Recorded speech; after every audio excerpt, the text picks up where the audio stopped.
So 2022 has begun. It is January 3rd. The moon is now in Aquarius, and I'm Lori Rivers, astrologer, and your host of the Awake Space Astrology Podcast.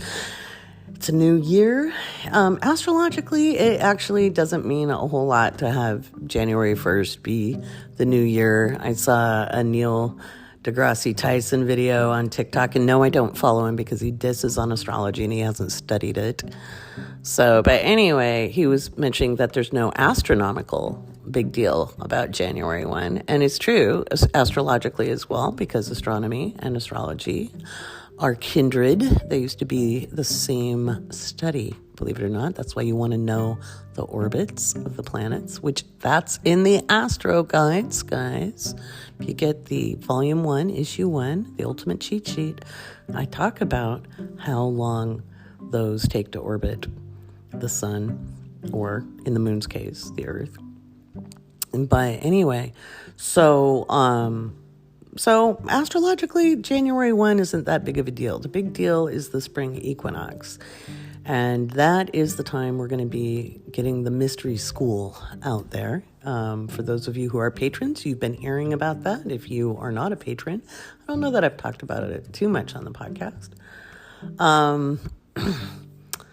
There's a lot going to be going on. And if you haven't watched the Astrology of 2022 seminar, you want to do that. I'll have a special code for you in the description. Now, if you're a patron, you got a very special code that you get it for $5, and you can stream it for 12 months, a whole year, so that you can refer to it throughout the year, because I give the astrology month by month in that. If you're not a patron, your code will be in the description here, or the link. With that, you won't need a code. It's a special link, and you'll save a couple bucks. Otherwise, it's $22, and it gives you 12 months access to that information. And I'll be talking more and more in Patreon as we go along, and giving more details. And you know me. You know me if you know me, and if you don't, you soon will. We're changing things up a little bit here. We want our community to feel fun and engaging. We're going to start some really fun things. Like we're going to do Astro Lori Live Bingo. Astro Lori Live Bingo. So I'll be sending out bingo cards for Astro Adventurers and up. And then, and you can play bingo, and we'll play in the forum as well. And that's only because I only have so many bingo cards. I'll make more for all the patrons on the next round. So look at your emails.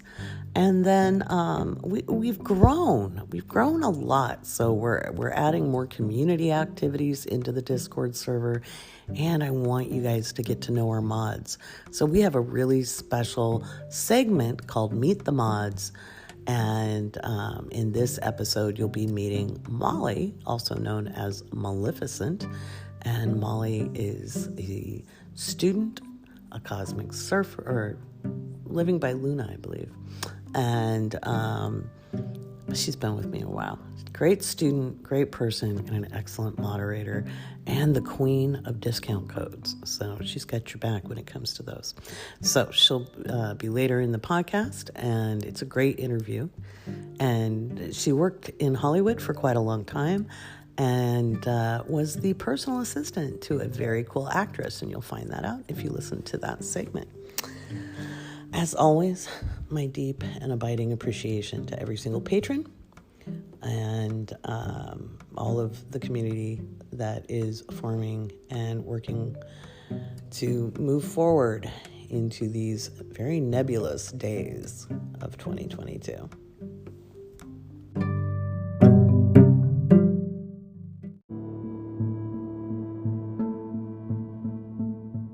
So the moon ingressed into Aquarius around 2:30-ish p.m. Pacific, plus or minus a couple minutes.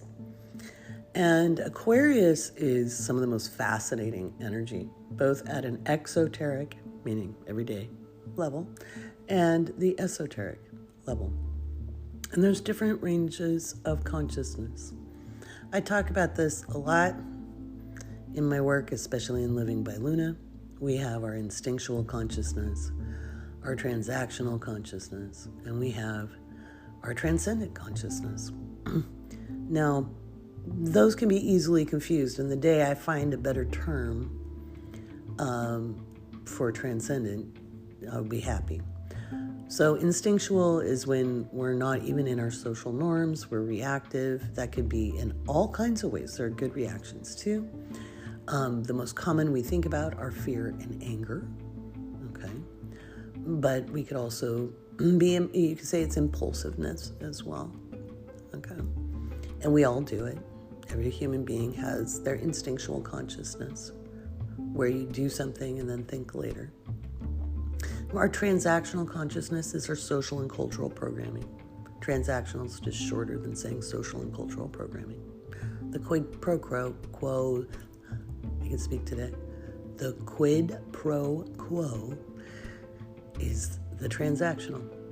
It's the, hi, how are you? I'm doing fine, thanks. Okay. It doesn't necessarily mean it's wrong or it's right. It's consciousness. It's just a state of being. And then we have our transcendent consciousness. And that does not mean enlightenment or perfection or better than. What it means is we are more deliberate and self-realizing, above and beyond. We transcend, we move above the social and cultural programming, decide what we truly want to keep as ours and how we want to be and respond in life. It's that simple. It's that simple.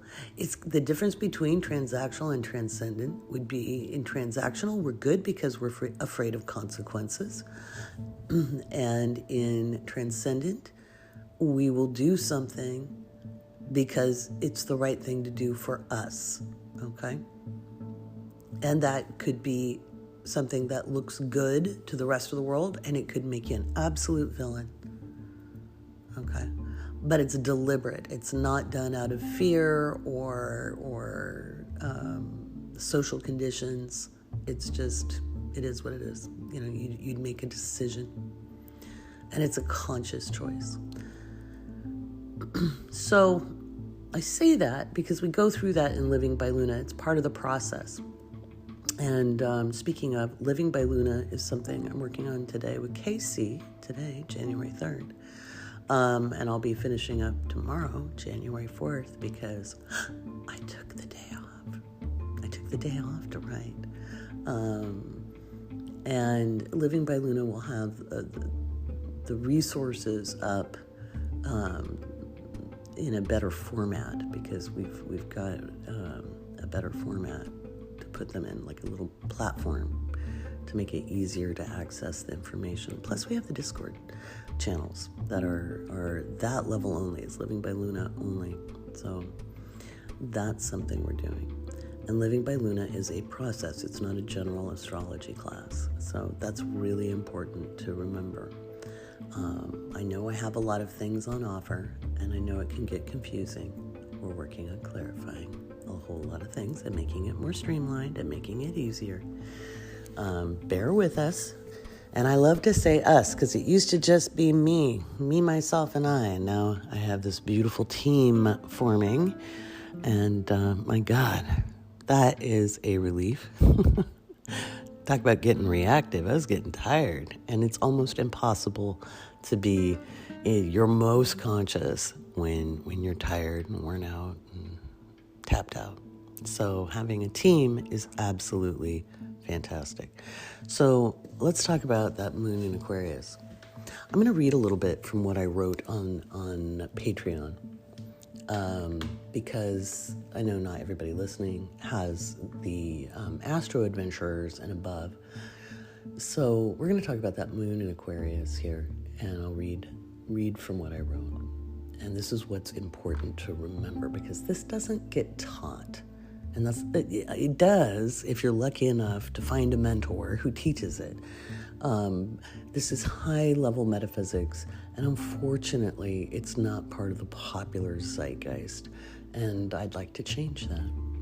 So, after an awakening or unfolding, there are 3 dangers that can arise. All are forms of resistance.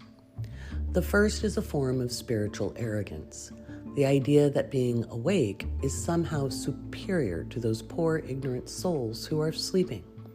This is a holdover from the idea of some spiritual superiority rooted in the idea of true believers versus non-believers.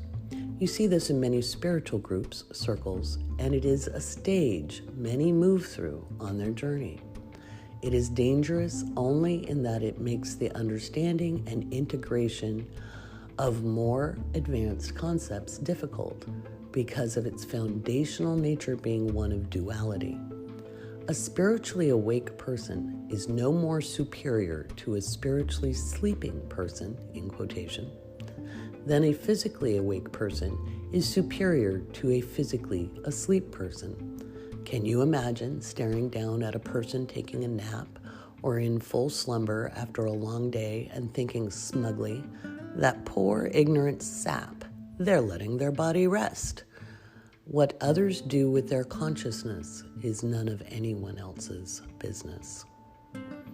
The second danger is the over-dramatization of phenomena. If one suddenly becomes aware of energy through the various senses, sight, hearing, touch, taste, smell, or through the mind itself, and considers that experience other than normal, there is an enhanced chance of overstimulating the upper energy centers, most commonly referred to as the third eye and crown. When the upper centers are unduly stimulated without regulation, the individual is often to be found living in their head to the exclusion of the body and may find themselves experiencing a wild array of uncomfortable or more extreme metaphysical phenomena. If that person then deems themselves part of an elite group or superior to other people in some way, they risk their spiritual journey becoming conflict-filled or isolating themselves from others, which is to the benefit of oppositional energies, egregores, and thought forms, and of less benefit to their fellow incarnated humans. Some people will find themselves even denying their humanity at this stage, thus prolonging a process in their development. And it may be a stage their soul contracted to be here to experience, but there are other, quote-unquote, faster ways to move forward. So again, I'm going to emphasize there's kind of no wrong thing here, but if the more you're aware of this, the more you can be like, oh, I don't have to stay there so long. By the way, I went through it too. The third danger is a lack of discernment and seeking only those of like minds. As the saying goes, great minds think alike and fools never differ. The first several years after an awakening or remembering can be intense and you may feel topsy-turvy. It's not easy to talk about certain subjects with your social circle, and you may seek out people with whom you share other experiences. However, there's a lot of the blind leading the blind out there, especially online. It's important to take things slow at this stage of development, to look for like-hearted people, and to be wary of any kind of divisive us versus them themes. The moon is moving into Aquarius. It's already there now. It's easy to get stuck up in our heads and confuse intellect for intelligence. It's an easy enough mistake to make, thinking that the swirling energies flowing through the frontal lobe are the truth versus the slow, calm sense of flow, often dubbed illusion. The thing is, this kind of experience is a mental trap, a form of resistance to being an integrated soul in a human body. The higher expression of Aquarius is a profound understanding that all humans are part of a single family, that one expression of consciousness is equal to all others, be they at a quote-unquote higher or quote-unquote lower expression of the energy. All serve a purpose and intent in the evolution of the species. There is less of the egotistical pull to be right or unique, making one superior or an outcast. Ways to cultivate this expression of Aquarian energy is to ask yourself these questions. Am I listening? What did I understand in that interaction? How can I discover more about the experience through the eyes of others? How are others managing through this energy? As I have warned throughout 2021 and will continue to warn through 2022, the key to managing the mini Aquarian era of Saturn in Aquarius is to learn to listen, which means to stop listening in order to respond or insisting on intellectual superiority and listen to understand. Respond less, listen more. So if you're new to this podcast, in every horoscope, and this is about every 2.5 days, I'm late sometimes, just because of schedules. I'm trying to get ahead of it a little bit. We'll see how I do it. I always give some metaphysical teaching in there, just questions to prompt and information that's hard to find. I was very lucky to have a deep and long lineage of very good teachers. And I was tasked with being a teacher, when I was a child, but I didn't quite understand what was happening. And so really formally in my consciousness at my Saturn return in 1999. It's very much my pleasure and honor to be doing that with you now. So, other than that teaching, that little teaching there that opens the mind, hopefully offers questions, and gives a little bit of information, I just like to provoke thought, okay? Just to help people soothe their own minds and mental chatter, because we all have it. Then I write about the mass consciousness forecast, and I give what I think will be in the headlines, my weather report, seismic report, financial report, and then I give the rising signs.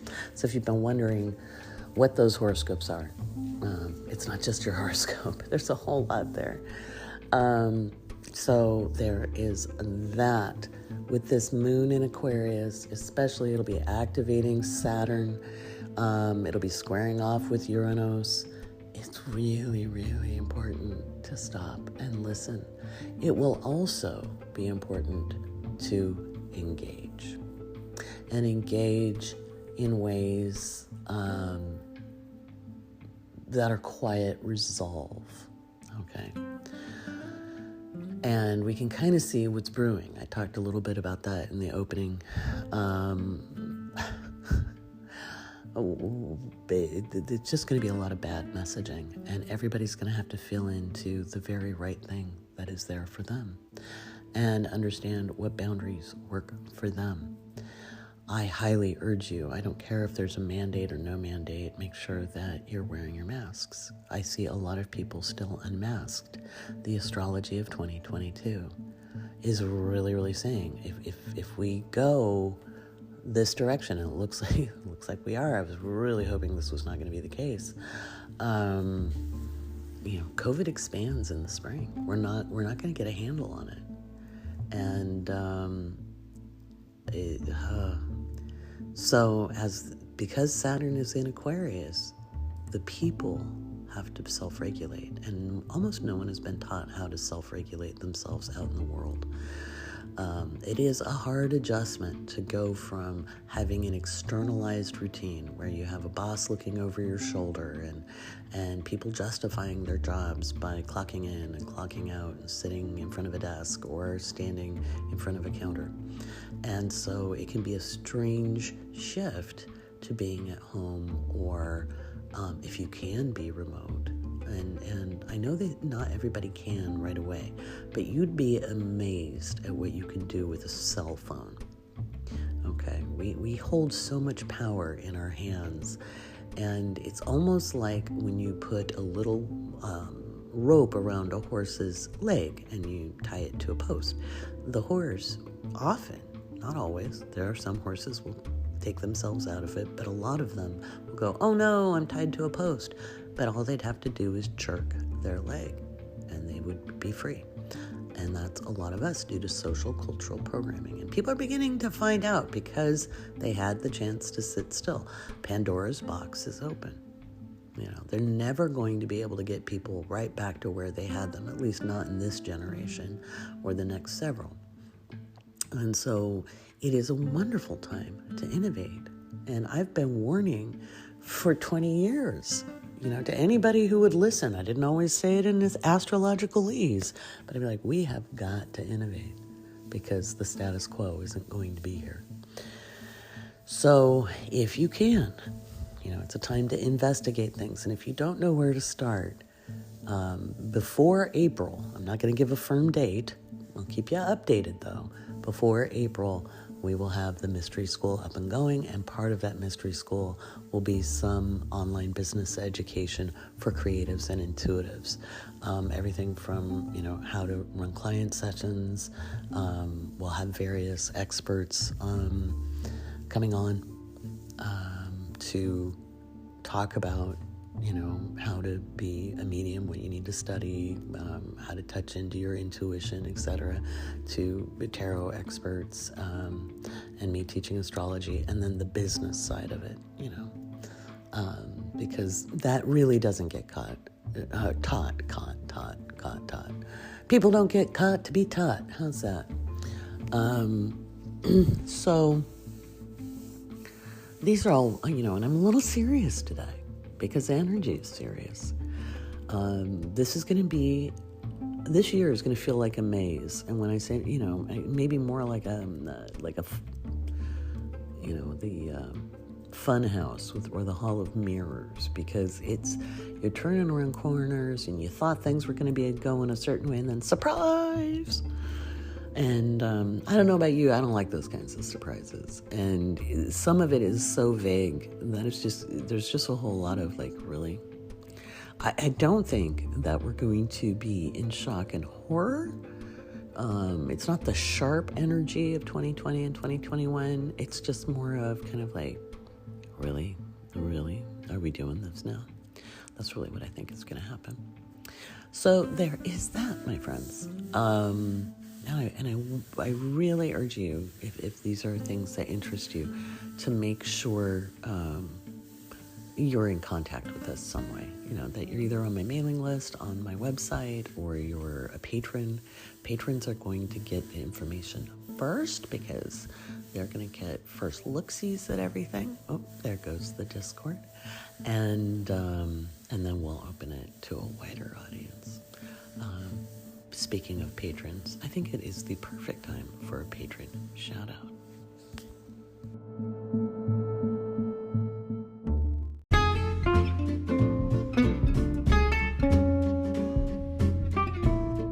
All right, it's my favorite time of the podcast, the patron shout outs. And first, I want to thank my wonderful mods, and we have some additions.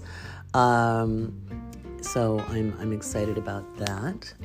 Let's introduce our moderators. Again, I said in the beginning of the podcast, the moderators are human beings with lives and feelings and everything. And they're doing what I've asked them to do in the Discord and on TikTok Lives and anywhere else. They're helping me. And so I really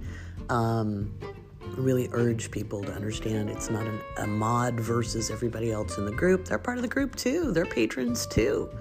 Remember, I only hire within our community. I only ask people to help if they're in our community. And so they're one of you. It's not an us versus them. Now, some of them have more astrological background and knowledge than others. Some know a little bit. Some know a lot more. And so for some of the astrological questions, they're going to refer you to things that I've created. I've got lots of podcast episodes. You're listening to one of those right now. I've got the astro guides that all patrons get. Okay, the 3 astro guides in the Patreon that you see listed on my link in bio. That's the volume 1, issue 1, 2, and 3. That's the ultimate cheat sheet. And that's 47 pages. That's a lot of information. A lot of your basic astrological questions are answered in the ultimate guide. Okay, so that's the Astro Guide Volume 1, Issue 1, what I like to call the ultimate cheat sheet. and it explains a lot about astrology in there from a beginner's perspective, a novice perspective. The second issue is instinct versus intuition and understanding the difference, and how to find it in your birth chart. And then the third one is the Astro Guide to Chiron. So those three are what in let's speak properly here, are what you get in Patreon. And you have to flip through some posts, but if you go into the Discord, we actually have those linked under Astro articles and resources in that tab. So if you go in there, that's that's a Discord channel that we don't allow conversation in, so it's real easy to find the links, and the mods will help you find them if you don't know how. Speaking of navigating Discord, we know it's a challenge if people are new. We're going to do some video walkthroughs on that and make those available to people. That's in our plans for the first quarter of the year of 2022. I'm not going to give dates on when we're going to have them done, just because I probably should have taken off at least the first week of January, and I didn't do it. Stupid Saturn and Taurus in the 6th house. So let's talk about mods real quick. I want to give huge shout outs to the mods. They are my everything. These are the people who take care of things when I'm not available, especially. So we've got Chris, who is absolute. She's my right hand. She's the person who sends out links. She does a lot of rules moderation in a very kind and gentle way. So never ever. She's a lovely, lovely person with a heck of a lot of Libra in her chart, even if she is a Gemini. I love Geminis. I have a Gemini Venus. We've got a lot of Libra energy in the mods, or Gemini. You know, it's just obvious, right? It's an online community that likes to chat. Kathy, Sister Luck, is our wonderful, very community-minded mod who is creative and kind and generous with her time being a moderator. And then we go to Yogi Hannah, who is an amazing yoga instructor and a student of mine from other projects where I taught people how to build businesses and self-actualize. So she's got good information on that. She'll be pointing people in directions probably in the second quarter of the year. Then we have Casey. She's my writer. She's an amazing writer and student of astrology, and wanting to have some more fun and games in here too. She's got the Libra and the Gemini action happening as well. And we've got a fair amount of Scorpio too. So it's kind of interesting to see how we all play together. So Casey's awesome. In fact, I'll be working with her in just a little bit to get some new material done. And then we have Rita. And Rita is an amazing student of astrology. She's got a great background in some deeper metaphysics and esoteric studies, and energy work as well. So we've got Rita, and then Molly, Maleficent. So she is absolutely outstanding. And also, if you ever need a coupon code, go to Molly, and Molly will direct traffic as well. If you have a question about where to find things, you can ask any of these ladies where to go. And then McDubs is our newest moderator. She is one of my cosmic surfers. She's been with me from the very beginning, and Matt can answer some real good basic astrology questions and certainly point you along the way. If McDubs is quoting you an astrology thing, it came from me most likely, and it's her own observations since she's been at this for a little bit now. She's great. So please be kind to the moderators. I've had to institute a new rule into the server. Make sure you read all of the rules in the server, please. They're pinned in the welcome and rules thread at the top of the Discord server. So it's where you first land, okay? And I keep copying and pasting it so it doesn't get lost. You can tag any of the mods if you need to talk to somebody, find out what's going on, or ask a question, or if you have a problem. So that's something that can be done. We're also working on FAQs. And those are frequently asked questions. So we're getting a lot of that put together in 2022, because 2021 just kind of took off like a rocket, and but I spent the first part of the year doing everything myself. So, which is why I'm super grateful for all this amazing dream team that has been forming around me ever so organically and naturally. So, without further ado, let's talk about the patrons. So we've got a bunch of new people. This is super exciting. Just gonna get to where I can see better. We've got Patricia, Jesse, Olivia, Jerry, Amelia, Brandy, Gannon. I mixed both of your names together there, Gannon. Kelsey, Dan, Kelly, Aisling, I think is the correct. I'm going to have to ask you.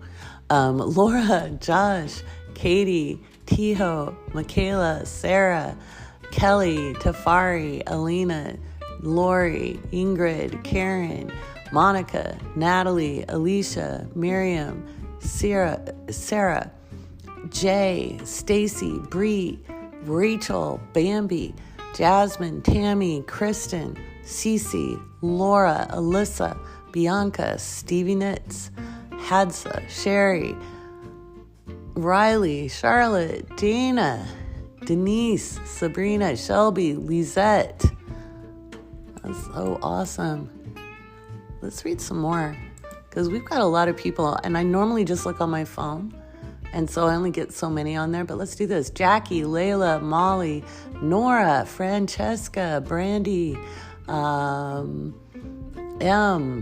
Veronica, Parker, Carrie, Amy, Liz, Nicole, Jeanette, Cheryl, Talia, Deborah, Ryder, Rains, Cindy, Anna, Saffron, Devin, Jennifer, Kayla, Aaron, Liam, Kat, Melania, Zach, Sarah, Angie, Emily, Jennifer, Krista, Alexis, Rebecca, Sharon, Marissa, Becky, Tara, John, REG, Denise, Michael, Jen, Susan, Alyssa, It's Grace, L'Oreal, Jacqueline,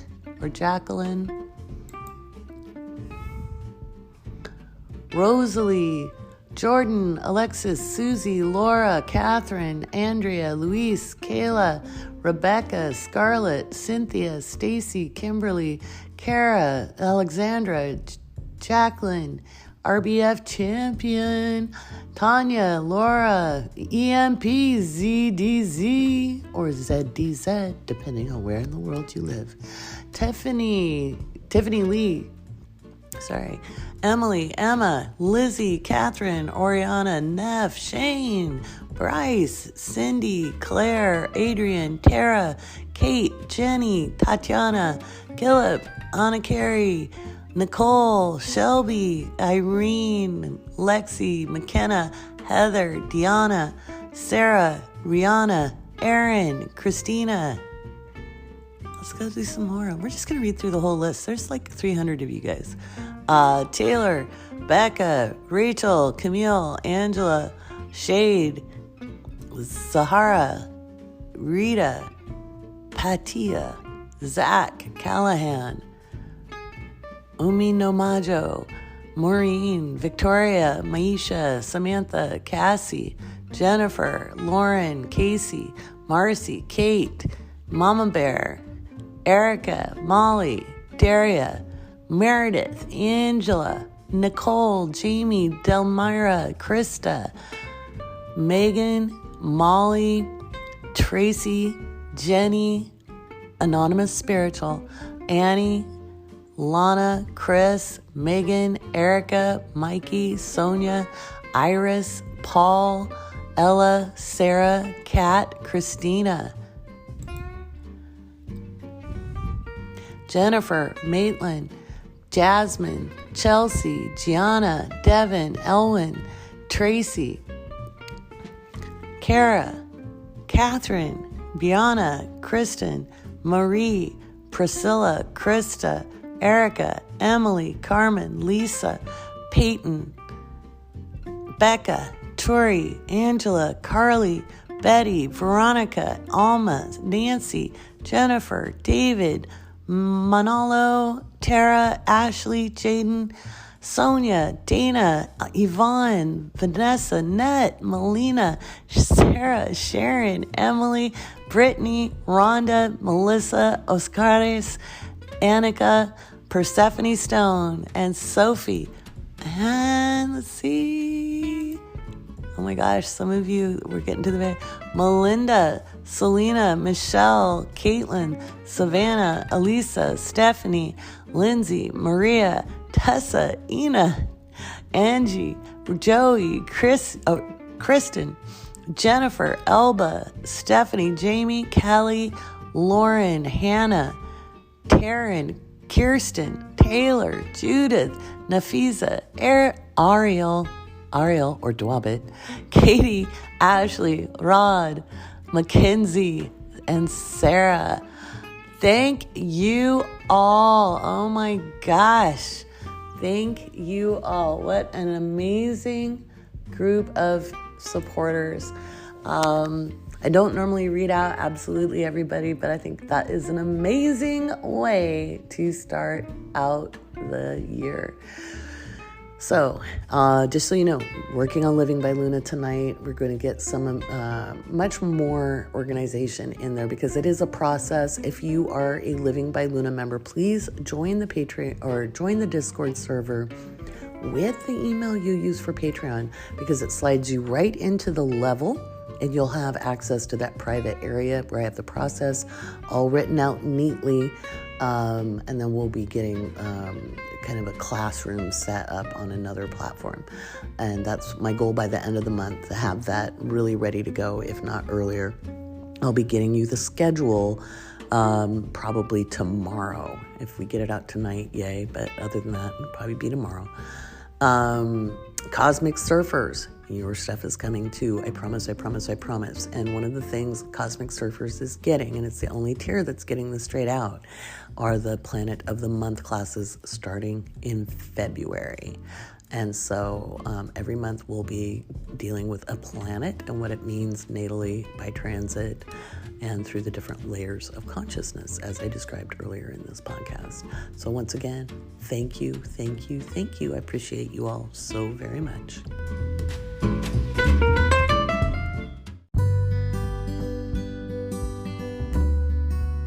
So one of the things we like to do in the Discord is sometimes address the questions from me in Coffee with Lori and sometimes address them on the podcast.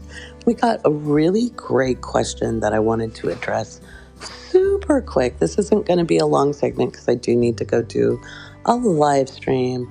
But the question is from Queen Emily. What is the difference between gratitude and appreciation and how to practice those? So Oprah made gratitude journals really, really famous in the 1990s. I know because I started gratitude journaling because of her when I lived in Bahrain as a young woman in my 20s. And it did really help, to notice. It was like I was raised with the idea from my grandma too, which was count your blessings. My great grandma would sing to her washing machine. I've told this story many times. She had a tragic life, and yet she found her joy, and she found it in gratitude. So gratitude, though, to my mind, is kind of like remedial appreciation. So gratitude, we're giving the credit to outside of ourselves. A lot of times, gratitude comes with maybe a sense of obligation or a conditioned mindset of I'm grateful, therefore I will be good. When you give it up to a deity, and you give them the glory, and you're in the gratitude there. There's nothing wrong with that, per se. Not really. It's a good strategy, and it's a good mindset. But you're also taking away from your part in that. And in appreciation is more unconditional. And when I appreciate someone, or I appreciate a thing, or I appreciate the situation, you're more in the second house. Okay. Gratitude is more of a seventh house feeling. Appreciation is a second house thing. Investments appreciate. Sometimes they depreciate, but we hope they appreciate. When we appreciate what is around us, and we can even appreciate our connection to Source, God, the goddess, the deity, the people, our pets, the belongings we've brought to our lives. When we can appreciate our receptivity, it paves the way for an easier ride. And so, Queen Emily, that is the difference. Gratitude, I'm kind of taking myself out of it. When I feel really grateful, it's almost like there's a hint of unworthiness to it. There's a hint of unworthiness, a sense of like, oh my God, I can't believe I got that. I'm so grateful. Whereas if I say, oh my gosh, look at these moderators in this community that has been attracted into my world, I so appreciate them. I so appreciate them. Am I grateful for you too? Oh God, yeah. Because there's a little bit of me that was like, wow, people showed up. But that's not the most receptive space I could be. When I'm just in appreciation of you all, that is completely open and relaxed, and the pathway is completely clear. It is as close to resistance free as we can be. So both are good. And I think one just keeps things open a little bit wider. So I think appreciation kind of recognizes your inherent connection, your natural connection to the universe and the all that is. So that's my answer on gratitude versus appreciation. Let's talk about it in the Discord. Thanks for such a good question. We can talk about it more at Coffee with Lori next month as well. Hey, here we are. We've got our mod spot, and it is Molly. Molly is otherwise known as Maleficent. A beautiful play on words. I love that the first time I saw it. And so our intro to the community begins now. How you doing, Molly? Good. How are you? I'm tired, but I'm good. I'm tired. 2021 was a long run, and it appears that 2022 is going to give us a run for our money too. Good grief. Marathon, right? It is. It's a marathon. We got to pace ourselves. So it's not all bad, though. I met you. And I met you, thankfully, at the right time. Right? It was really good. Lots of kismet going around. So, Molly, the whole point of this is to let people get to know our mods a little bit more and show that you are indeed human with lives and feelings and kittens and all kinds of things. So, first of all, what drew you to astrology? Well, my birthday is in January, so January 2020, my best friend got me an astrology book. So I spent the pandemic trying to figure out what that was and figure out my chart. And the book was a good starting point, but it actually aggravated me because there were like certain things that I didn't relate to, and I think it's because they used whole sign instead of Placidus. So eventually TikTok had you on my For You page, and I followed you, and you made not only the most sense, but you made me understand myself a lot better. Oh, Yeah. cool. Yay. Yay. Well, and Aquarius rules astrology, and you are indeed an Aquarian. Aquarius So, Sun and Aquarius Mercury. mm-hmm. Super bright.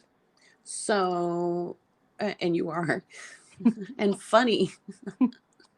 So, now you live in LA, in the LA area, right? I do, yes. Yeah.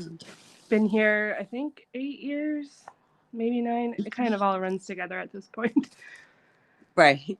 And what brought you to LA? What was the reason you came out here? Work. I was in New York right after college trying to do the theater scene, stage management, not acting. I'm not that talented. And you can't really be poor in New York. It's very difficult. So I was working like 3-4 different jobs and then finally hemorrhaged all the savings that I had. And a high school friend was like, you can do that out here for cheaper. So I came out here and stayed on the floor of her studio. I slept on the floor of her studio apartment for like 9 months before I networked my way onto my first TV set, and then was able to afford my own apartment and been here ever since, but Cool. always trying to get back to New York. Right. I know. Yeah. I really don't suggest that in 2022. Just looking at the astrology ahead, and Yeah. as I said earlier in the podcast, warning, everything I was saying about them saying it's all okay, don't worry about it. Yeah, well, that's happening. Um, God. Anyway, now you did stage work and behind the scenes work in New York, but you've got some kind of fun stuff that most people never get to see. I know it's old hand for you and Casey who work in Hollywood, but what was the type of stuff you did? Well, I started as a set PA, and I did that for like the first, oh Lord, 4 or 5 years. Again, it runs together, so my timing could be wrong. But then I started assisting through various people that I knew from working on set. And kind of just, I became, like, I call it ABC's bastard stepchild because I day played, which day play means like you only work on the TV show as they need it. You're not with the TV show full time. Mm-hmm. So I worked on a bunch of different ABC shows, and then eventually found my way into the Marvel world, which was really cool because I was a nerd. So it was fun to get to be a part of making it. And then I was a huge fan of Agent Carter, and that was the first TV show that I got to stay with the whole season. So I staffed it, is what we call it. Mm-hmm. And that was, I was there for the second season, so 2015. And I think that was probably the funnest job. My bosses were not great. Mm-hmm. Definitely got used and abused a lot, but I was just happy to be there. So I didn't mind. It was pretty cool. And now I work technically for Google, but I work at YouTube. So assisting there for a little bit to make some money. Because the pandemic kind of messed up Hollywood in a sense. Yeah, it did. I was actually helping on a friend's project, doing a short film. Mm-hmm. That's right. I remember you mentioned that. Yeah, and that just, we still managed to get everything. I mean, good. Yeah, including the comic book. So Yay. That was kind of fun. Yeah. Working on set during COVID is just a whole different ballgame. Yeah. Because as an assistant or a set PA, you rarely have time for yourself to like go to the bathroom or get a drink of water, but add masks into it. Like normally you can sneak water on set because you're standing off to the side. You can take a drink, but like during COVID times, you have to leave the stage and go to a designated area, and that just doesn't happen. Oh, wow. So I think I left Hollywood probably, my last gig ended June 2021. Wait, no, July. Because I worked on Thor: Love and Thunder as my last job, which I thought was pretty cool. If you're going to go out with a Thor. Right. Well, and I had worked with Natalie on a previous movie, so it was like a, synchronicity to get to end with her as well. And then I switched to YouTube. And when you say Natalie so nonchalantly, you're talking about Natalie Portman, right? Yeah. That's pretty cool. She's lovely. She's probably one of the kindest humans I've met out here. Oh, that's sweet. I love that. I love to hear that because I like Mm. her as an actress. So I always love to You hear would that the love her people because I, she reads like crazy, like oh, reads cool. nonstop, like Oh, new book awesome. every day on set type reading. Yeah. Poor Casey and Molly have to hear me bitch and whine about screen adaptations. They're It's like, okay, I hate them too. yeah, they're wrong. They're wrong. They're all wrong. Hmm. My best friend's a librarian, and she was literally just bitching to me about the Station 11 adaptation because she loved the book. Right. And I guess HBO Max butchered it. I haven't watched it, so I can't speak to it, but Yeah. I made like if they remake things I read in childhood, I just really make sure I just don't reread it. What's your favorite Little Woman adaptation, since that's such a precious actually the book for you? 2018. I The loved that one. 2018 because it was honestly the best for people who loved the story. Okay. Because you didn't need another rehashing of the book. There's a jillion of those, and Katharine Hepburn's is the best of that. Because damn it, she was Jo. So good. Yeah, and how can you beat Katharine Hepburn at Literally. anything? Now for movies, I'm a silver screen person. So Me too. yeah, I just oh god, I lived in the same building that La La Land was Oh, in that's so cool. 2016. And it is where Clark Gable and Greta Garbo lived. Wow. Yes, and the foyer just you could if you were slightly psychic. You could feel. Oh my god, it was amazing. Hollywood has some cool stuff. The old Hollywood Hotel is cool too. Yeah, the I could Roosevelt. feel Mae West there. Oh wow. Yeah. That's some epic energy. Yeah, it was, and it was like around the time you got here. Actually, it was 2015. Oh It was no, the one I trip my landed daughter. here in 2013. Oh, okay. Yeah. Well, okay. So it was your job thing, but my daughter Yeah. and I flew down, and that was the one trip we didn't drive, and it was for my. She was networking, and it was my birthday, and we stayed at that hotel, which is almost a flop house now, but Still it's still cool. cool. Yeah, it was, and I could really feel her. That's It was also really something cool. I love to harp on is how Hollywood just doesn't give a fuck about its own history. Like, you wouldn't even know some of the landmarks that you're like walking around unless you know old Hollywood and silver screen. Yeah. I worked on the Sony lot, which for silver screen buffs, that was the old MGM lot. So Right. lots of history. Yep. And you wouldn't know it working on it, but I knew what the Yeah. stages were. And so I was like, this is where the Yellow Brick Road was. And the entire crew was like, no way, that's so cool. And I was like, that stage is where the poppy field was. And they were like all bugging me the rest of the day for like info. And they had been working on that lot for like a year. I was like, how are you not curious about what like history you're touching? But that's just me being a nerd. But you being a nerd is what makes you a good astrology student. Yeah. Hopefully. Yeah, no, I know. You ask really good questions. You're curious. Now, for everybody listening, think about this. What makes a good astrologer isn't just the book knowledge, because a lot of the stuff, like I'll be rewriting almost all the interpretations you've ever read this year, just because I went back and looked at some of them, because I hadn't looked at some stuff in 15, 20 years. Mm-hmm. I have the books because they're books, and I have a Venus and Gemini. We don't get rid of books. It's wrong and sacrilege. Some of these books have made it around the world with me when I carried not much else. Right. And so I went back, I'm like, oh my God, that's terrible. But what makes a good astrologer is experience and a wide knowledge base, because you're interpreting each one of those symbols. Oh, look, she's in LA. Sorry. Is it outside your building? No, well, probably. I live in a very active area. Oh yeah, well, I lived in K-Town, so You get it. I get it. As long as it wasn't right next to me, Yeah. kind of tune it out.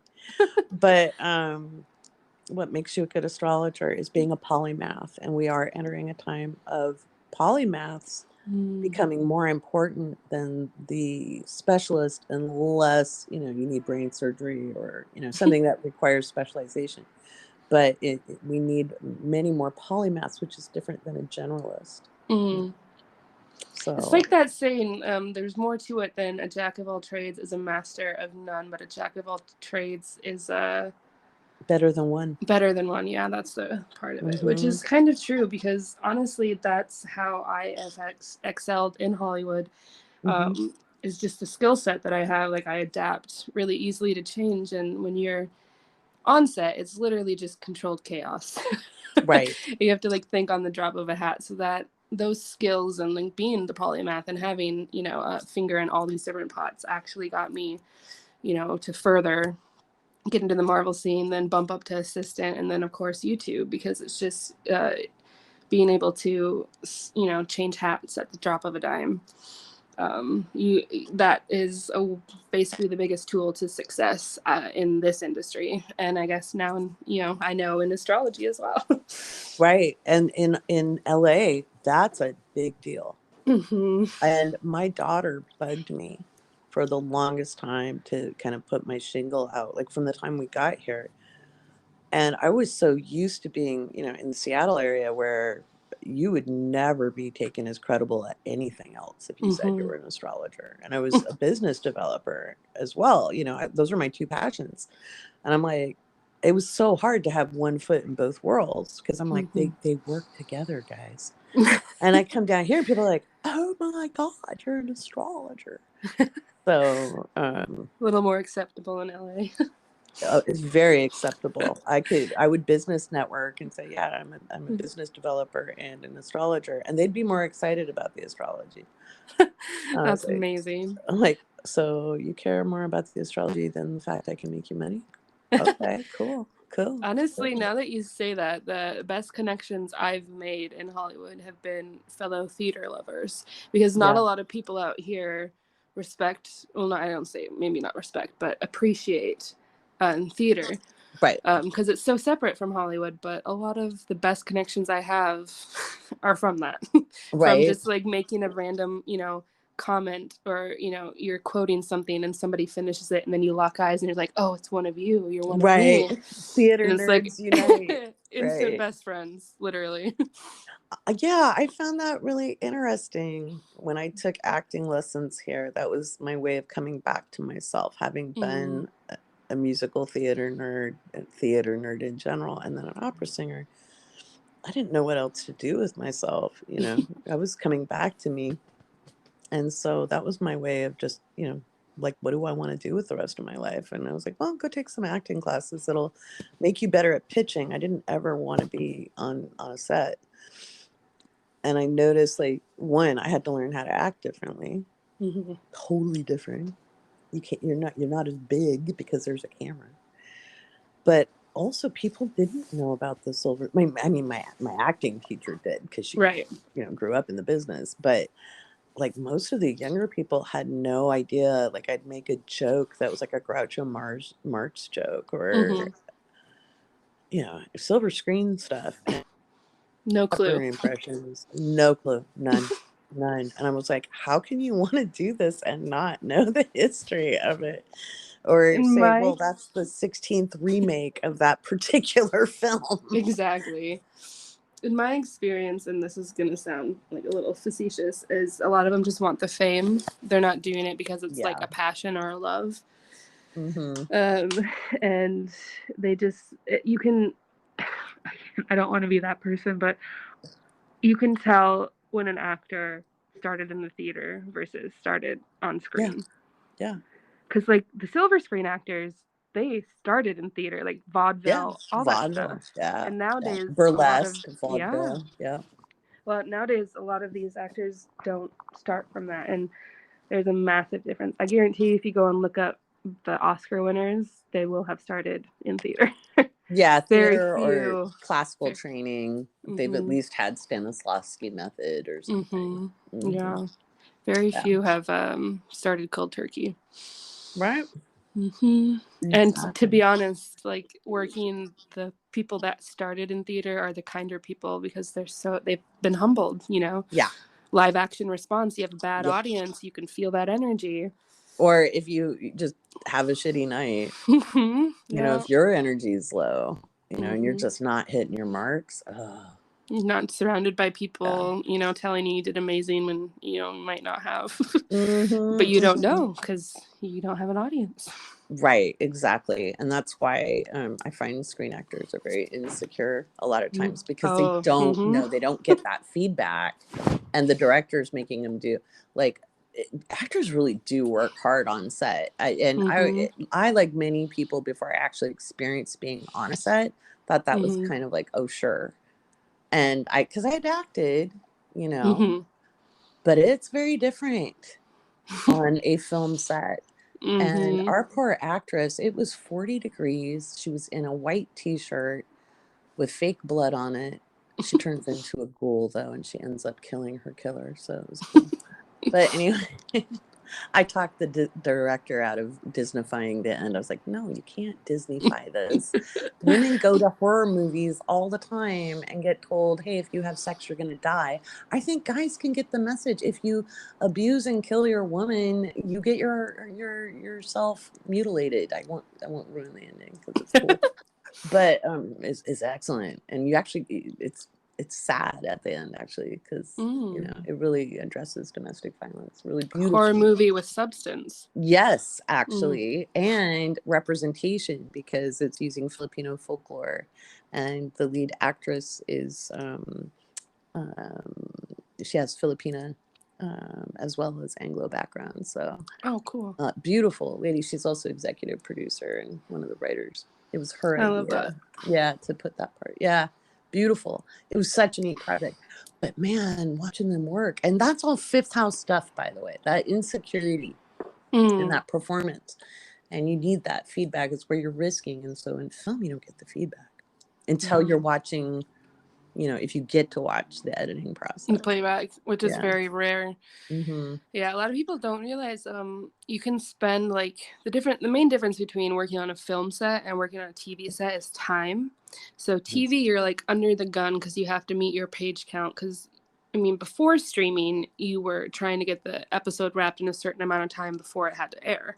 Now with streaming, it's a little different. They can take a little bit more time, but a lot of times they're under the gun, like location wise, or just, you know, they don't have the actors they need for a certain amount of time. But on film, you can spend an entire like 16, 18-hour shoot day on one scene. That's 3 pages. Right. Yeah. Just depends. So it's taxing, not only on the crew but on the actor, because if you can think about it, the words by the end of the day, like, you don't even know what they mean.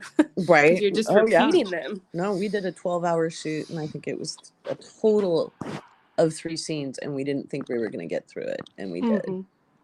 Everybody was tired, and it was an indie project, right? So, but it just so happens the lead financier and director is the Emmy award-winning visual effects guy. So, I mean, that's where you want to spend your money nowadays. Is you don't want to skimp on the VFX, right? So, since he could do it, you know, it made it much easier to do on a low budget. So, which it was, and you would never know. You'd never know.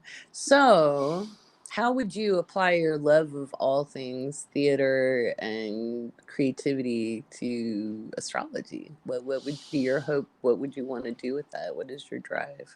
To write a TV show with these themes. I mean, we have, you know, TV shows about witches. We have TV shows about, you know, superheroes. There's actually like a really beautiful book that I read that deals with Hindi astrology. I don't know the actual term. Vedic. There you go. Thank you. And it's basically storytelling their legends. And it was really beautiful. And I feel like doing something like that as a TV show, I think would just be, or even a film. I'm not picky. Short series. Cool.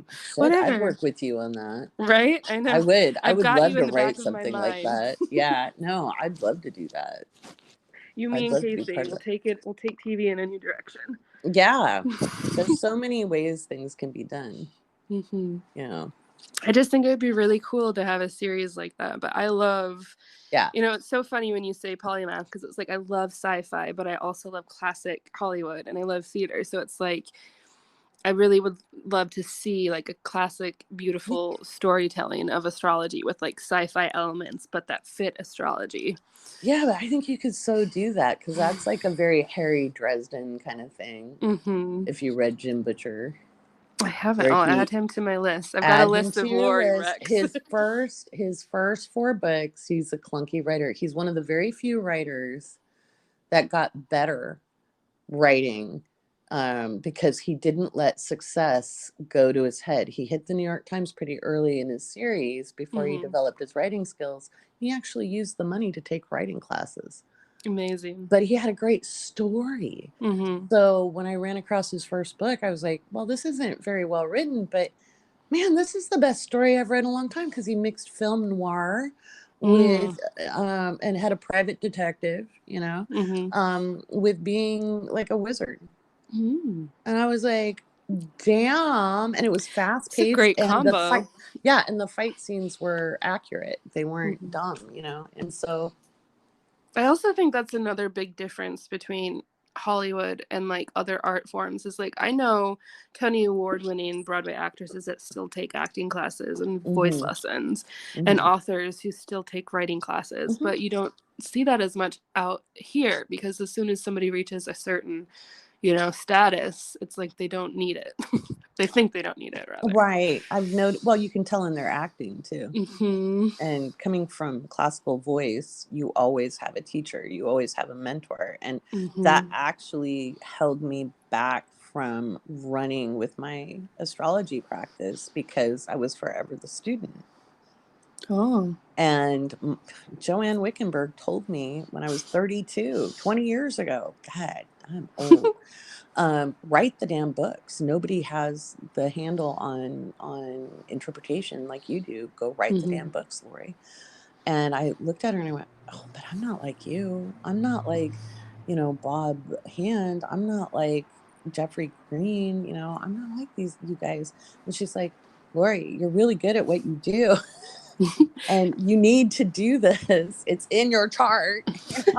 So, and you're not like them, so that's why we need you to do it, because we right, need yeah. fresh But they were like interpretations. they were such gods to me, because they've forgotten more than I thought I'd ever know. And then in teaching, just in Coffee with Lori's, it was just being able to rattle stuff off nonchalantly. And I went, oh God, I did become that old chick that knows shit. Okay, cool. You're So Ida. yeah, it's just so funny, how we hold ourselves so tightly. And speaking of, I'm gonna have to move this back to the Discord. So what's your favorite thing about being a mod and being on Discord? I think the community for sure, but learning constantly, not just from you, but from everybody else in the Discord and the other mods. Like the questions they ask, I may not have thought to ask it, but I still learn from it, because it's, so much to learn from. And just having the support system, like there are no stupid questions. So I feel, safe asking either, on a live or in the Discord itself, or, bugging one of the other people privately. Like there's just like supportive community of students. Absolutely. And you are part of the community, and that's something I talked about a little bit earlier in the podcast. Is you guys, it's not an us versus them situation. We are one community, and you guys just you help direct traffic and make sure it's functional and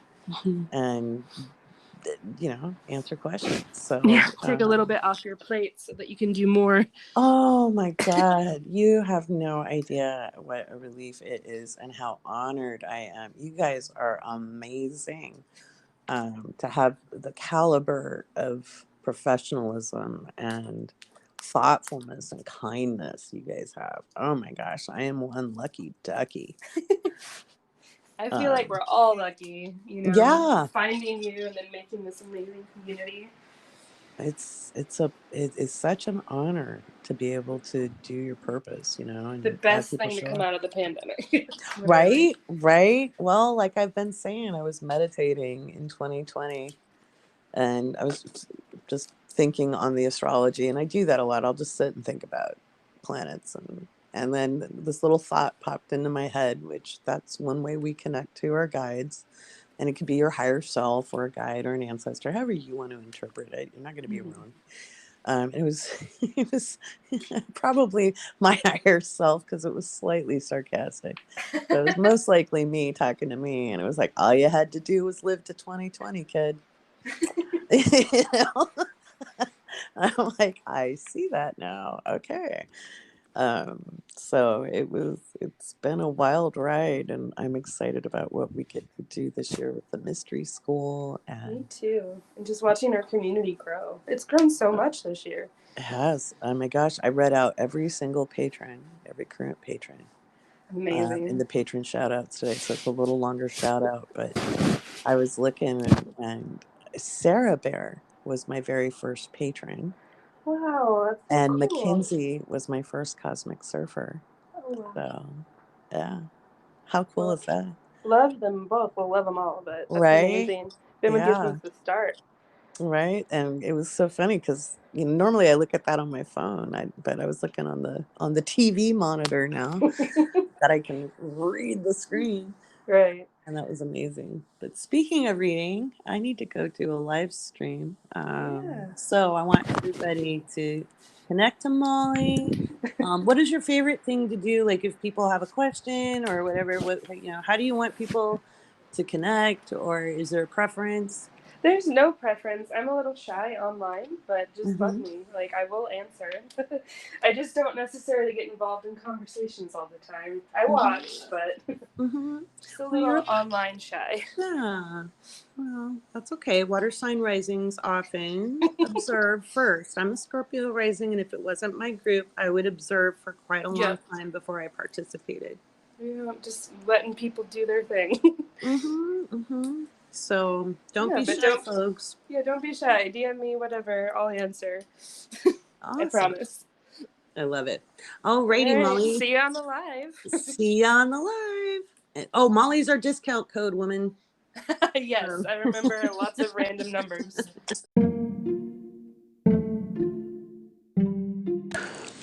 Well, my friends, this brings us to the close of the episode, but don't leave me just yet. I'm going to give a little correction on the code. I'm going to put a link to my new landing page, which is on Snipfeed, and it's actually pretty cool. I like that. So if you're wanting to use Snipfeed, try it out. They approached me and asked if I wanted to use them instead of like Linktree or my own website, and it's really quite snazzy and does a great job if you need a landing page. So especially, it's very mobile friendly, and I like that. And I didn't have to do a ton of design work, and I'm always cool with that. But anyway, I'll put the link in the description there, and then you're going to use the code SAVE10. I'll put that in the description as well. If you want to save $10 and get the Astrology of 2022 seminar for $12 for the year, and you'll have it at your disposal to check out the astrology and the predictions I've made. Give yourself a heads up, a chance to prepare. If you are a patron, you have your own special link through Patreon. So if you've just joined, make sure you go into Patreon and find the post. I'll put it out again probably in the next couple of days. So, because you guys, patrons get it for $5, Cosmic Surfers got it for free. Alrighty. So, that's the big news. Take it easy on yourselves, guys. This is a maze of a year. There's lots of twists and turns, a lot of plot twists, and a lot of, oh my God, you've got to be kidding me. People are going to get riled up. And, I was going to talk about that Pluto return. I do talk about the Pluto return in the astrology of 2022 in detail. I've got the blog post up on the Woke Astrology blog, and I'll just do some more talks around this. But to my mind, most people don't understand history enough to know that the 1776 chart is the beginning. It is not the Pluto return of the country. It's the beginning of a 9-year process because we did not become a country until 9 years later. And so, and I know how some people are like, well, that depends on the interpretation. No, actually, how systems work and how things form, it's not up to interpretation. We were fighting for independence. That's why it was the War of Independence. We were not independent until we won that war officially. And the Treaty of Versailles was signed, So there's multiple charts you can use for like the end of the war, or I like to use the Constitution because that's really where we like nailed the foundation. And that's 9 years away. But we do have the Saturn return of the U.S. Constitution coming up in April. And I think we're going to have a big constitutional crisis. And I wrote about that in the Pluto Return article on the blog as well. And you can find all these links in the description to the podcast. And again, I will be talking about this lots here on the podcast as we move towards that 2022.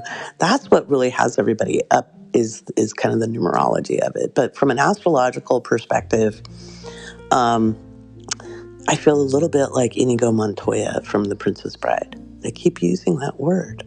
I don't think it means what they think it means.